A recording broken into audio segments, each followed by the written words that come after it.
If you go with your heart, nature is going to pick the one who's going to cause you the most problems. It pairs the people who need to be paired to repair what was wounded and injured in childhood in the relationship with caretakers. One parent is usually engaged, but in a controlling way, and the other parent is disengaged in a kind of neglectful way. The child has only one need: to be seen and heard and valued. So when you grow up, you still have that need. When you get to partner selection, you'll pick the person who's similar to the one who was most painful in your childhood. The brain is still looking for survival, and it says the deepest need not met was with the controlling person. You need to find somebody to get the need met from a controlling person, which of course, you marry that person, you fall in love with them, and they don't meet the need. So now they become a problem. Your partner is not your problem. You are your problem. If you take responsibility and you ask the question, this is a fundamental question, am I safe for my partner? That's very different from, is Helen safe for me? Fundamentally and simple, marriage is about survival. And if you create predictable safety, you can have a great marriage. If you have negativity, you're not going to have a great marriage, because the brain's going to keep looking for love in all the wrong places, and it's not going to find it there. Welcome back to the Healing and Human Potential podcast, where today we're going to be talking about why do we attract partners who mirror the childhood wounds that we had. The creators of this theory that has revolutionized relationships since the 80s are here on the podcast today. They're also going to be sharing about how to turn conflict into connection and what some of the biggest destroyers are that silently ruin relationships and what you can do differently because of it. So I first discovered Harville Hendricks and Helen Hunt on Oprah. They are the founders of Imago Psychotherapy. I got trained in it. I love this body of work, and it shares practical ways that you can use the Imago dialogue to rebuild trust, to create connection, to move through any difficult relational conversations, whether it be with your kids, whether it be with your partner, your coworkers. It's a really beautiful framework that we're going to dive in today. It is a good one. Enjoy. Well, first off, I'm just so grateful to have you two. And I want to share some of my story about how I discovered the power of your work. And so I became a licensed psychotherapist, and I first discovered your work. I had actually found somebody that was an Imago therapist, your approach, because it was so important to me and it was so transformative. I first found your work when you were on Oprah. I think you guys were on Oprah for a few times. Yes. And I was like, this is going to change the game for people relationally. I didn't have any good models. I really wanted to learn how to do relationships in a new way. And so I could feel the power of the work that you did when I first learned about it. And I want to recognize you guys because you have made something so common now, mainstream, because of your work. So this idea that we attract somebody who's going to mirror the childhood wounds and all of the things that we have with our partner relate back to the parent that we had harder times with growing up, not getting our needs met, that came from you guys. And that has changed thousands of people's lives. I want to make sure you guys get credit for that, because even just that concept is remarkable. So it's not like I'm with the wrong person or this is bad. It's like, oh no, these are things that are looking to be healed inside of me. And so I want to just acknowledge you guys for your body of work, that being one of the things that is now mainstream and has changed the game for so many people internationally. But I would just love to hear from you guys, just so that I can hear from you, why do we unconsciously attract a partner that will mirror the parent or caregiver that we had our unmet needs from most? Okay, so let me start with that. Yes. I know the answer, but I love the answer. I know you do. Yeah. The first thing, I want to share a thought that went through my mind while you were setting us up, which was about that connection between the caregiver and your partner. And the thought that went through my mind was kind of humorous. Nature doesn't make any mistakes. Mm-hmm. Right. So it pairs the people who need to be paired in order for nature to repair what was wounded and injured in childhood in the relationship with caretakers. It's unconscious. You don't realize you're doing it. Oh, yeah. The second thing that comes up is that it's all about survival. That to get down to the bottom tier, the brain has only one agenda, and that's to keep us alive. And if it can secure safety, that is that we stay alive, then the brain says, okay, now we can look around and play and enjoy the trip. But if we are not safe, then you can't enjoy the trip because the brain feels a threat. And it really is. I've not believed this. So I've done a lot of research on the brain researchers' view of what the brain is doing. And I'm now pretty convinced that the field probably would say that that's the fundamental agenda of the brain. And then it will play after that. But surviving is first, thriving then is second, which is one of the reasons why, with that being so clearly a part of nature, it's not like that's not a psychological state. That's a natural state. That's the state of nature, which is one of the reasons why our work using the dialogue process, which we kind of began to create in the 1980s, early 1980s, the goal of that is to create safety. So that the first thing you have to do is figure out how to help couples experience safety. And fundamentally, this is almost a full version of the whole system. Fundamentally, you have to get rid of negativity because all negative statements trigger the brain's survival directive. If a person is negative, they could be dangerous. And if they're dangerous, they could kill you. And the brain doesn't sit around waiting. It's going to go into a defense immediately. I want to pause because that is so important what you just shared. So it's like the negativity triggers the brain's survival. It doesn't feel safe in that environment. And so negativity can be the first killer of real connection and intimacy and safety is what I'm hearing. Now, you don't deny or pretend like you don't feel negative. What we teach people to do is make an appointment with your partner about something you felt very, very negative about. I'd like to talk with you about something that happened, and I'd like to request that you do it another way. And you want me to do something different from what I did. Yes. And could we have a dialogue? If not exactly what I'm asking for, let's compromise so we're both happy. Because I want you to be happy. Want to compromise so we'll both be happy. So convert the frustration into a request. Convert the frustration. And the request is a behavior, not something abstract, like be nice. The brain is not interested in being nice. It wants to see you, how your eyes look, how your face looks, what your energy is. And so you can't fool the brain. It knows when you're faking. It wants only authenticity and meaning. So that's that. So now let me back up and say, why is this so connected to childhood? That's the piece that it took years to tease that out of listening to couples, because you can't find it in the research literature because it's hard to research this. So I teased it out over the years and listening, Helen and I listening to couples and talking about our own relationship. I want to say our relationship has been a laboratory. So let's talk about what that is. And then, that makes sense now for Mary and George and the therapy. Then go and check out with them and say, what I'm learning here makes sense for Helen and me. When we were dating, we felt like we were the perfect ones. I was attracted to him because he was teaching people stage 1, stage 2, stage 3. Yeah. And so we started dating. I said, I'm getting funding from a family-owned business. I'd like to fund your work. Yeah. And so we had our first 2 dates. We had a big fight on them. Yeah, we can go into that later. Let me just get this foundation, because you asked a foundational question that I haven't gotten to yet. So here, most kids have 2 parents, but even if you have only 1 parent, you still get the same thing. And the 2 parents, you get one parent is usually engaged, but in a controlling way, and the other parent is disengaged in a kind of neglectful way. And so if you grow up with a single parent, they will be controlling on the one hand, and then they'll switch and be neglectful on the other. By controlling, they go, listen, you should be doing this. You need to wash your dishes. Right. You need to do this.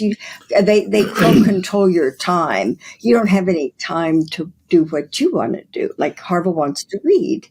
And he grew up with parents or siblings that were always over-managing him. Yeah. you've got this caretaker. Now, so there's the controller and the neglectful one, either in two people or in one, because there's so many single parents nowadays because of so many divorces that one wonders what happens to the other polarity. Well, the partner with the kid adopts it. So the question then is, which one of those behaviors, neglectful or controlling, is most painful? And the one that's the most painful is the one that triggers the brain's survival directive, because the most painful one means they're not meeting the need. The child has only one need: to be seen and heard and valued.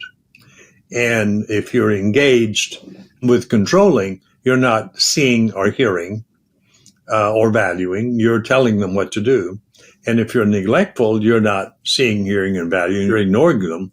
So is it more painful to be controlled or painful to be neglected? And I think that what I don't know, and I haven't seen in any literature to help me this, which one is most painful? And I think, so I just say that's a subjective experience. I know I grew up because of my parents dying, both before I was 5. I grew up with 3 sisters at different times.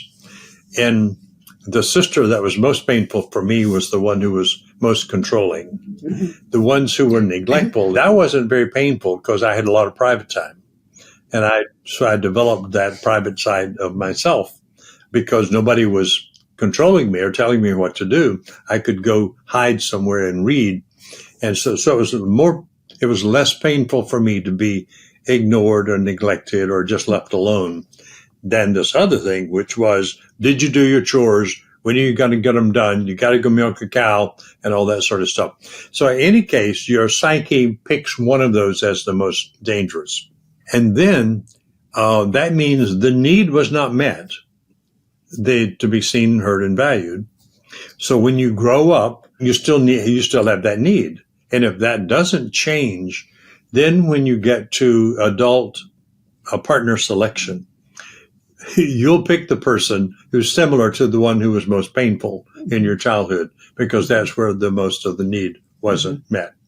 So, for instance, in Helen's case, Helen's caretakers were pretty neglectful as she grew up, because he was a businessman, and his wife, H.L. Hunt, and then his wife was doing volunteer work all over Dallas, and neither of them ever had time when I came home from school to go, Helen, welcome back home. How was your day at school? Are you reading into any interesting books? Do you have any friends? Yeah. In my whole they didn't do that. Junior high and high school years, nothing. Yeah. And I wanted someone to see me, make me feel seen. So Harville gives me 3 appreciations every day. Well, that's now. But when we got together, I was the neglectful one because I'm the isolator. I don't initiate. I respond. And so if Helen doesn't ask for something, I don't think of anything. So it took years for us to work out that dynamic, is that I have to come out of my privacy and my shell, and Helen has to sort of back off from going after me because I'll go back in my shell. Then she gets more of what she doesn't want, which is me being gone, and so forth. So anyway, so that's the dynamic. So you grow up, the brain is still looking for survival. And it says the deepest need not met was with the controlling person. You need to find somebody to get the need met from a controlling person, which of course you marry that person, you fall in love with them, and they don't meet the need. So now they become a problem. But you didn't have this conversation, while you were dating or on the way to the wedding. Your unconscious is having the problem, having the conversation. So then that a need will show up in the relationship with, we didn't talk about this, but where are you? Or why are you so so interactive. Helen is what we call a maximizer. I'm a minimizer. So I put out very little energy. She puts out a whole lot of energy. And it's like, back off. And she says, where are you? And so that was fun. And it's that fundamental. Where are you? And how come you're in my face, controlling me? Why don't you show up so that I know I'm living with somebody? But this is the thing that was so almost sad to figure this out. It's that simple. It's about survival. So all these behaviors make sense when you're trying to get a need met so that you won't die. And so since the need is connected to early childhood memories, when it was the fact the baby had no options except if I don't find that parent, I'm not going to make it. But the baby doesn't have that conversation. It just goes, where are you, Or if you cry and nobody comes, then you stop crying and then somebody will come. Because the baby who's crying and stops crying, the parents ignore their crying. It's that amazing. The baby stops crying and they go, what's wrong with the baby? Now the baby's got the parents' attention. So the baby now knows it has to make noise to get needs met. And all that marriage is about survival. And if you create predictable safety, you can have a great marriage. If you have negativity, you're not going to have a great marriage because the brain's going to keep looking for love in all the wrong places, and it's not going to find it there. I think a message is for two people who have married, take time to get to know what it was like for your partner to grow up and take time. And I remember the one that was just horrifying for me about how Harville wanted to read books and his older sister, because his mother died when he was about 5. And when she died, his father had already died. So he never met his father. And so then the older sisters had him. And what Rosalie would say, who was the hardest sister to live with, if it weren't for me, you would be in an orphanage. You have to work. You have to work. And they would not let Harville read books, which he's an academic. Well, I had to go hide in the barn and read. But, she helped me become an academic because I ran from her a lot and read to take up my time. And finally, I became an intellectual. So anyway, but we're talking too much. You have a question. No, it's beautiful. And I really hear it comes back to safety and survival. And the unconscious thinks is familiar. It thinks it's safe, even if it's not. And so part of this, I'm hearing you say, get to know yourself and get to know your partner. And I'm just curious about the one that feels controlled and the one that feels neglected. Do you find that those pairs go together? Like Yes. as in partnership, you wouldn't really attract two neglected, right? It would typically it'll be a partnership of one of the opposite because I'm seeing that with my husband and I. Right. You attract the polarity. Two maximizers who are controlling that they kill each other, and the two neglectful ones, they would never get together. So, and I think occasionally some people I've seen some in my 40 years of practice, I've seen them get together like that. And it's kind of a little bit off of the theory, but they really are two maximizer people married are really toxic for each other. So we have to do a little different kind of twist there that they have to sort of develop that. But I would say 99% of the people married their polarity. That makes sense. And you guys are opening up so many conversations I want to get into, and this is already so rich and valuable.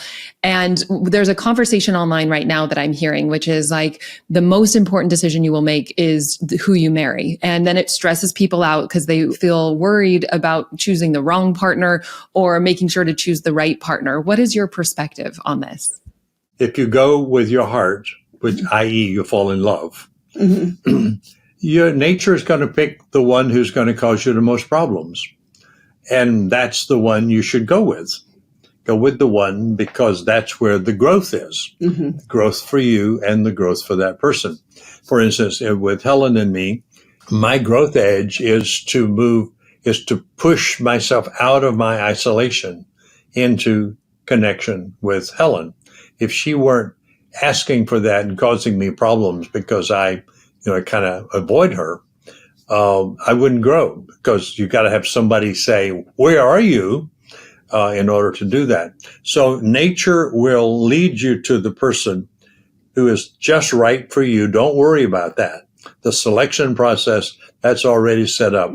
Just don't try to manage it, and don't try to make it logical. Like, if I date somebody and it looks like we would be, difficult, I'm not going to do that person. I'm going to get somebody with whom things always go well. Well, there'll be no growth there, which means there'll be no passion there. The passion is in the tension of the opposites. And that passion becomes sexual passion, it can become creative passion, but you've got to have the tension. Nature seems to have set it up that way. So often this question comes up that you just said, which is, just don't worry about that. What you need to worry about is, what are you going to do once you say, I do? That's when you have to say, how do I make that work? And that's where Helen was just talking about dialogue. You have to learn how to talk. Yeah. So you don't bore. And let's talk about that. And I love what you're saying, because people get so tripped up about making the wrong decision picking. And I think that gets us up into our head. And then we have a fight between our head and our heart versus trust life's intelligence. Obviously, don't be with somebody that's physically abusive. Like, there's toxicity in that, but you can be with somebody because your heart, it's almost like nature's way of bait and switch, get you all drunk on cocktails of oxytocin and like getting in love, so that then you're committed to do the work to get free, whether you end up staying with them or however that feels true for you, but do the work to grow, to find peace inside of yourself. Imagine having a fulfilling career doing what you love, working from anywhere in the world, setting your own hours while making good money and a big impact. If that lights you up, then I'm super excited to share with you today's sponsor, the Institute for Coaching Mastery. This is my robust, accredited year-long certification program for newer seasoned coaches, therapists, leaders, and those just looking to up-level their life in a profound way.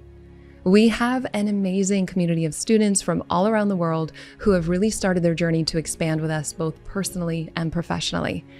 And this experience is designed to give you the 3 things that you need to thrive. So first, you have all of the tools and support you need to move past what's been holding you back so that you can completely change the trajectory of your life. And then you learn how to masterfully and confidently facilitate transformation with your clients or your team, regardless of your niche. If you want to do health, business, relationship, or you just have no idea yet, we hold your hand through that. And then lastly, you'll receive my 6-figure and beyond signature roadmap that's customizable to meet you wherever you are. So whether you want to do high ticket sales, online marketing, or you just want to hit 6 figures without ever needing to go on social media, we've got you covered. And this truly is the most rewarding work in the world. We have new students now who have a waitlist of dream clients in under a year. We also have seasoned students who are doing $80,000 months. And this is really about creating lasting transformation from the inside out so that you can share your gifts and serve the world in all the ways that you're called to. And I've seen firsthand the power of what happens when you have the community to collaborate with, but you also have the right tools and resources to really thrive. And so whether you want to do your own personal development, you're wanting to become a coach, or you're just looking for a cutting edge approach to really grow your business, the Institute for Coaching Mastery is for you. You are held every single step of the way. And so if you want to get behind the scenes access to the Institute with 3 proven transformational tools for free to help you create the business and life you love, all you have to do is go to alyssanobriga.com/tools, or you can find us at alyssanobriga.com/apply now to see all the details and apply today. I love the Imago dialogue. So I found an Imago therapist to be my supervisor when I was a marriage and family therapist intern, because I wanted to go deeper into your guys' work and I wanted to get feedback and really immerse myself in a new way of relating. And I know the dialogue is powerful. It's extremely valuable. And so for people that don't know the structure, and obviously the Imago process goes much deeper than just the dialogue, but just for people that want to have a conversation, that structure creates so much safety. Can you break down what the Imago dialogue is? And then how do you use it to avoid a fight so you can have a difficult conversation, but really still stay connected with each other emotionally? So let's, just for the sake of the big, I'd like as you can tell, like to start with a 90,000 view.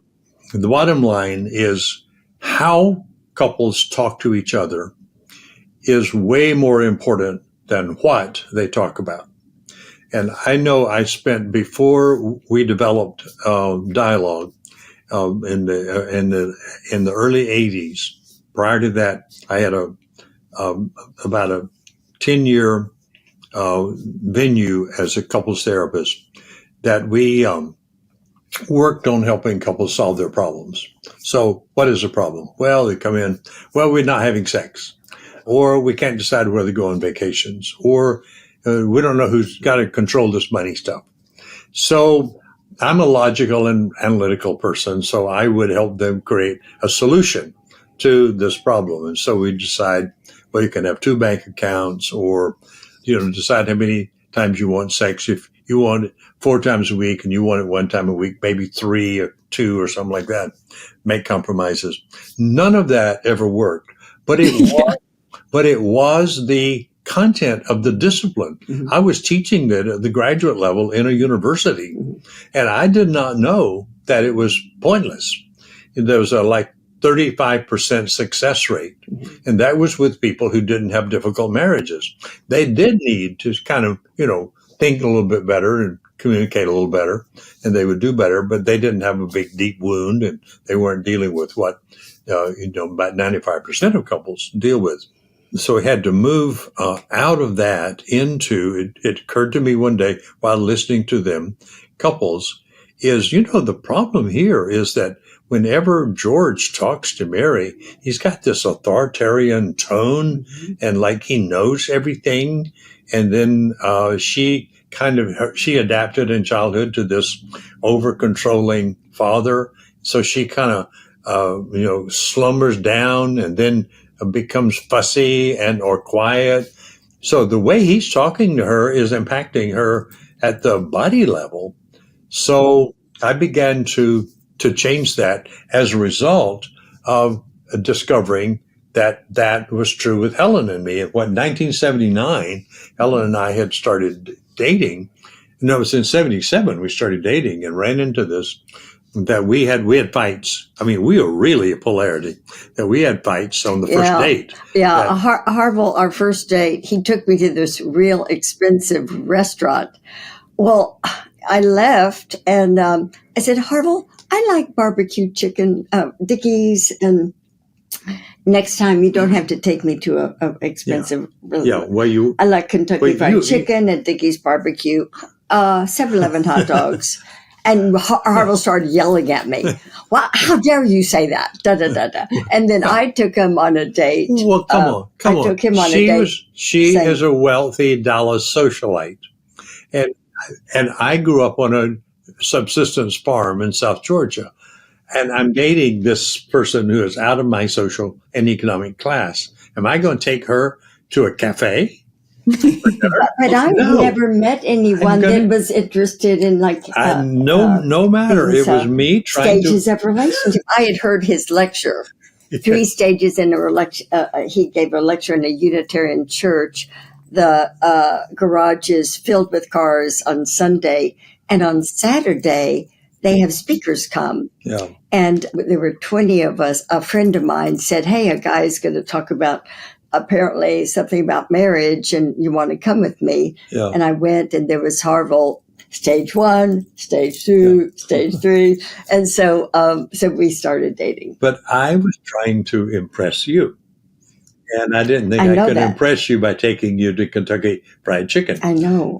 That would just not work. I mean, I couldn't even imagine. But you had already impressed me. No, I impressed you for another. I was impressed. I was not impressed with what you were impressed with. That was just stages of relationship. No, that was just my intellectual work. You're the only person in the world throughout all of history that created a marriage has 3 stages. So I'm the only person in the world who's created. And no one has talked about dialogues in Socrates, 330 BC. Right. In Greece, Socrates wanted to have the young people think for themselves, Socratic dialogue. The Greek authorities said, "Stop it." He said, "I like doing this." And they said, we're going to arrest you and put you in jail if you don't stop it. They arrested him and put him in jail and said, okay, one more chance, Socrates. Say you will not keep teaching our teenagers Socratic dialogue and you'll be released tomorrow. If you don't say that, we're going to kill you. Yeah. But that night he drank poison. Yeah. No one has done dialogue since 330 BC. Right. And what they have done since 333 and for the 10,000 years of human civilization is talk in monologues. That is, I talk, then you talk, then I talk, then you talk. And you agree with me, right? And I'll try to get you to agree with me. No. Or I'll talk and what you said. So what got clear in mine and Helen's work together, we had this huge fight early in our relationship, in which Helen yelled out, and in the fight, well, stop. One of us talk, and then the other one talk, because we were talking over each other. So we stopped and did that. And I noticed that when we took turns, this is where the taking turns suddenly started, that I calmed down and Helen calmed down. So we still did monologue, but it was parallel monologue, not combative monologue. I noticed as a clinician that changed us, just that little shift. So I took it to the clinic and started and put couples, turned them from talking to me like they would do psychotherapy to talk to each other, which was, I think, the invention of couples therapy. Couples therapy is not when you talk to the therapist. It's when you talk to each other with the therapist's help. And you let the couple solve the problem or help figure out the problem, not the therapist. Yeah. So I went to that and I started that with couples, and I found that it calmed them down. So I said, well, no more problem solving here. We're going to talk to each other. And then I asked them, and they taught me, couples taught me the dialogue process. What do you want next? And to a couple, I'd like to hear back if my partner heard what I said. Oh, so listening? We've never done that in therapy. I would listen to the couple, but listening was not a part of the therapeutic process. So we added listening to that. And listening meant you have to mirror, you have to say back word to word. And what I noticed as I learned each of those steps from asking couples, what do you want next? Well, I'd like to know whether or not I got my mirror, whether it was accurate. Did I get it? So you got to do a checkout of accuracy. And then somewhere along the way, somebody came up with this radical idea. I like my partner to ask me, am I done? Do I have anything else to say? Is there more about that? Is there more about that? And that became, is there more about that, which is adding curiosity to the process. So instead of just listening and mirroring, you say, let me see if I got it. Did I get it? Is there more? And what happened with that emergence it was probably 5 to 7 years. As I look back, it was a long time, because when Getting came out in 1988 and we started playing around with this in 1979, I'd only developed the mirroring process. It was the second edition, 10 years later, that we had finally figured out mirroring, validating, and empathizing, the three stages there. So dialogue means that you move from vertical talking, I'm talking to you, and usually means I'm talking down to you because I am the one who knows what the truth is. And you'll talk back and say, well, I'm the one who knows what the truth is. And that produces the conflict. And then we just raise our voices or come up with better arguments or whatever there is. But there's no listening. So we added listening to the parallel monologue formula. So if you're doing this and one person starts mirroring back, then you've changed the dynamic. This person now is not in a defensive mode anymore. Mm-hmm. They're saying, oh, well, you're listening to me. You're listening to me. you're getting that. Thank you very much for yeah, I'm feeling heard. I'm feeling seen. And then, of course, if you're in the therapy session, we say, okay, so now would you be willing to do that for your partner? And so they began to do that. So I monitored this in minute detail and wrote about it for about 7 years. Each of those pieces finally came in that couples wanted to be heard. They wanted to know if they were getting it right. They wanted to be asked, is there more? And most of them would like to have a summary, so to see if they got it all. And then we finally evolved something that was very complex, which was validation. They want to know, and I remember the couple. I'll never forget this couple because of the poignancy of this thing. I want to know, she said to him, do I make sense? And he said, no, you don't make sense. And she said, well, I think, let me see if I can make that clearer. Do you see how I'm thinking about this? That's what I'd like to know. And he said, well, yeah, I see how you could arrive at that conclusion given your premise. But I don't agree with you, but I see how you see it. Yeah. It makes sense. So that phrase, it makes sense. It makes sense. Means, oh, well, that makes sense to you. Yeah. But you don't see. You have a logical brain. I have a logical brain. They're different logics. So I can make sense about something that makes no sense to you, but that doesn't mean it's wrong. It just means you see it differently. And that is you can imagine the tectonic shift that is that we don't have to agree to have a happy marriage. We have to see each other without judgment. And those words were very dynamic. And then, so you make sense. I can see how you would see that. And then they wanted empathy. And can you imagine how I might feel with that? Mm-hmm. And so the couple would then move to, well, and I can imagine that really scares you or makes you happy or you feel anxious or whatever. So then move into a feeling. So that's the how couples talk. And what I found after that was they had very few problems. Those problems kind of dissolved because they were now feeling safe enough that they didn't need to protect themselves from each other. So, and you probably remember this in your own work, is that things change. What would take 18 months to help a couple with would take maybe 3 because they learned this. It's a skill. It's basically a skill. Nothing profound at all about it. However, it's new in the history of the world. Mm-hmm. Martin Buber is a Jewish mystical theologian who wrote the book, The I Thou, came up with the concept of dialogue in 1925.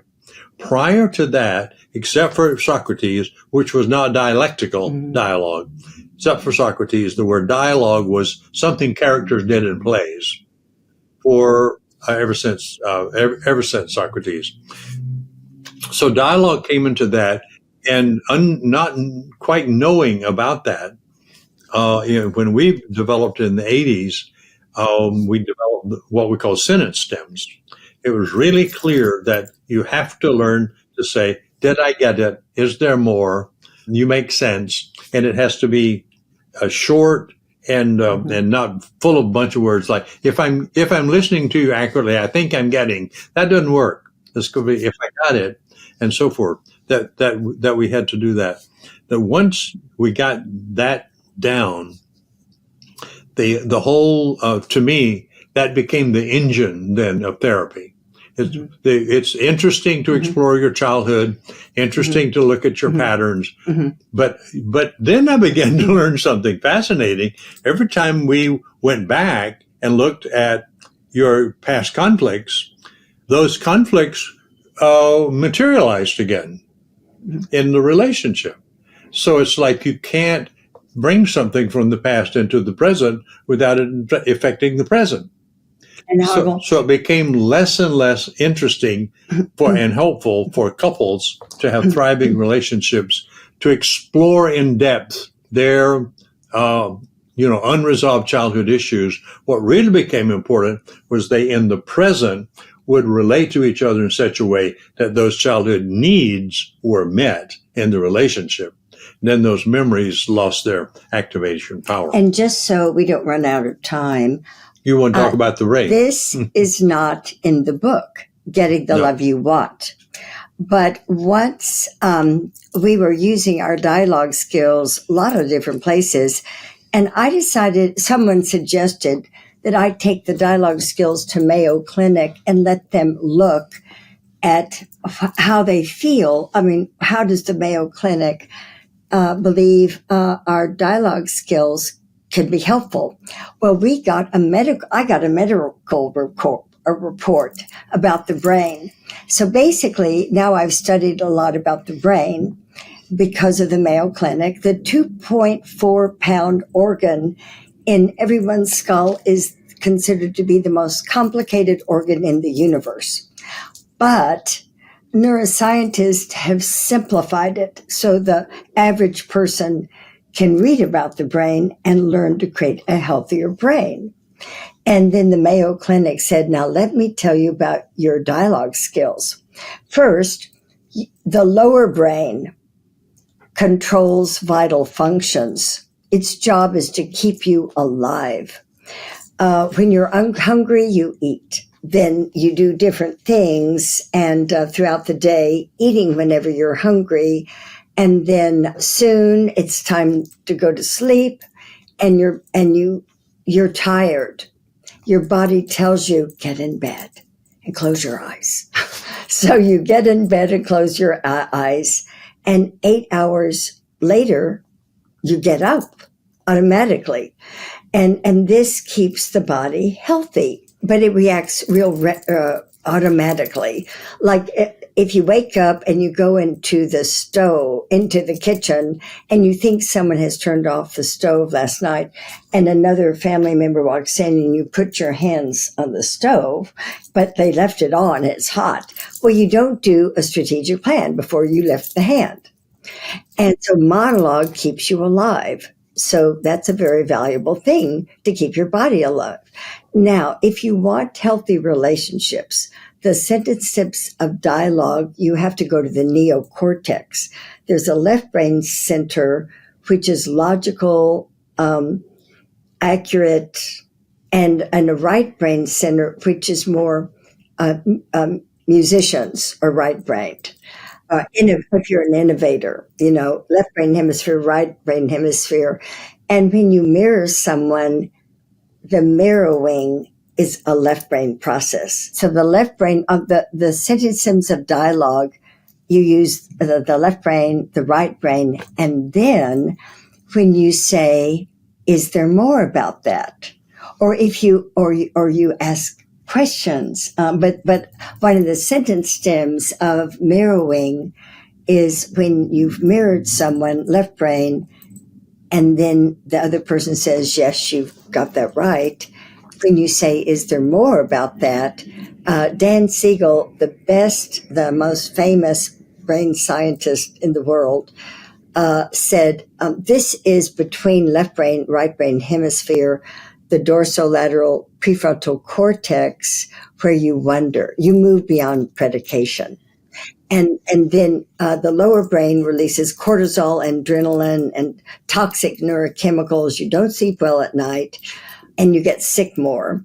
But if you use the upper brain a lot, like going to bed, actually throughout the whole day, dopamine, acetylcholine, norepinephrine, serotonin flows through out of the brain throughout the body. That's what happens with the brain.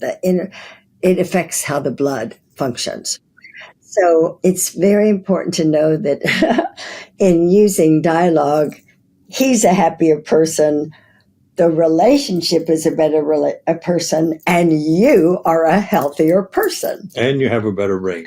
Especially if you don't know. The space between becomes the content that goes inside. So here's where we focus our attention. And it's beautiful because like you were speaking of just now, Helen, it's like we go in, if we're in a fight, usually we're going into our reptilian brain. We're not functioning from our higher cortex and prefrontal cortex. We're not rationally thinking clearly. Right. And so having the dialogue creates that safety. So we feel seen and heard and we calm down. We both feel we've got this template. So we don't have to think about it. What do I say? It's literally plug and play with any conflict or any misunderstanding to really regulate your nervous system. And one of the things I remembered is that my kids' school took your guys' Imago dialogue and they called it the peace path. And so most of us didn't learn this in childhood, but my kids' school have where you take one step up the ladder and you say, the thing I did to contribute problems in this dynamic was, and you take personal responsibility and you keep taking one step up. So you learn conflict resolution and personal responsibility, and you really join making that ladder, that physicalizing it, which is so helpful and beautiful. Yeah. That's lovely. And I know that nowadays, you guys have worked with hundreds of couples, a lot on the brink of separation. And in 2024, just last year, the divorce rate for first-time marriages is 40 to 50%. And so I'm just wondering if there's something that couples, either a myth you want to debunk that's in the mainstream now, or if there's a misunderstanding or something that they're doing that's quietly killing the relationship, what would you say that is? Well, I think that the only thing that kills a relationship is negativity. Well, and monologue. And monologue. And monologue is the way you deliver negativity. Often. Mm-hmm. And the reason negativity means is negation. So when I said that didn't make any sense, where did you get that? I am negating Helen, and her brain is going to go into a defense. She may not say anything, but her brain has now said dangerous person.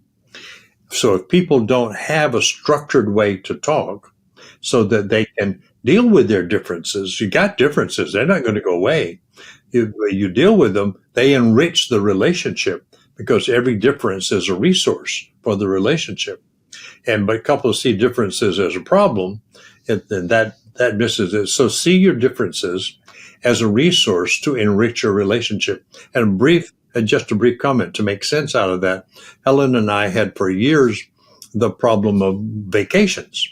I'm a wanderer, so I like to go places.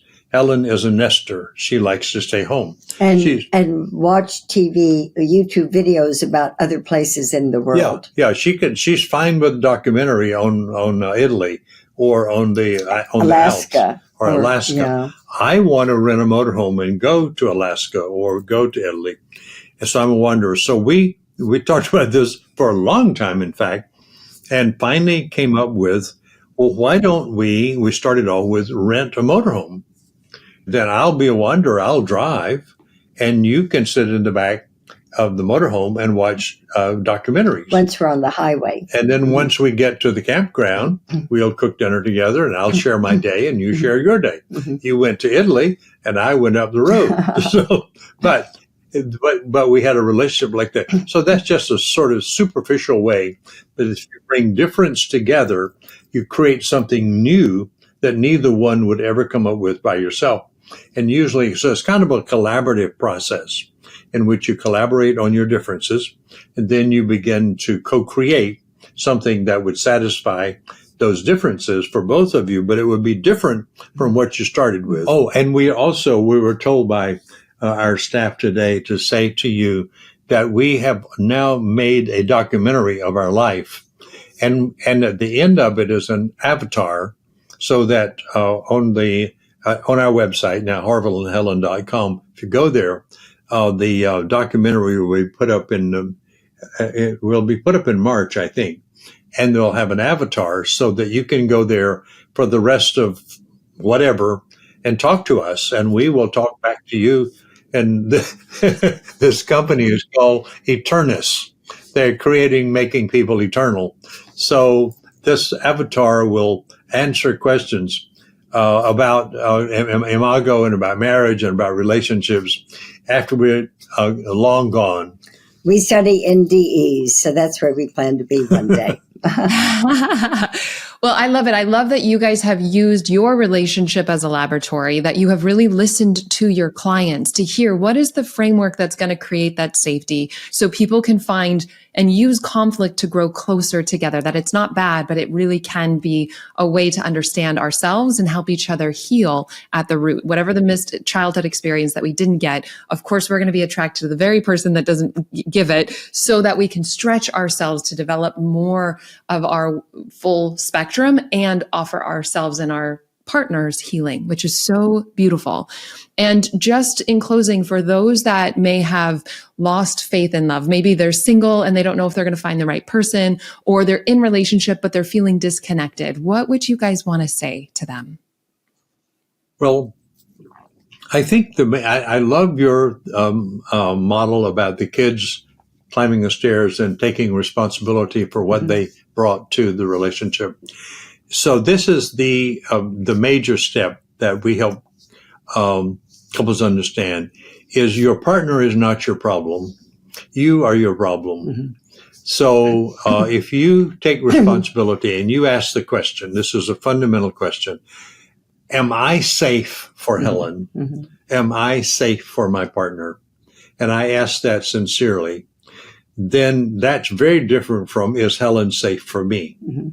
Because if I ask that question, I've already answered it. She's not. But so the question I have to ask is, am I safe for her? And I have to check it out.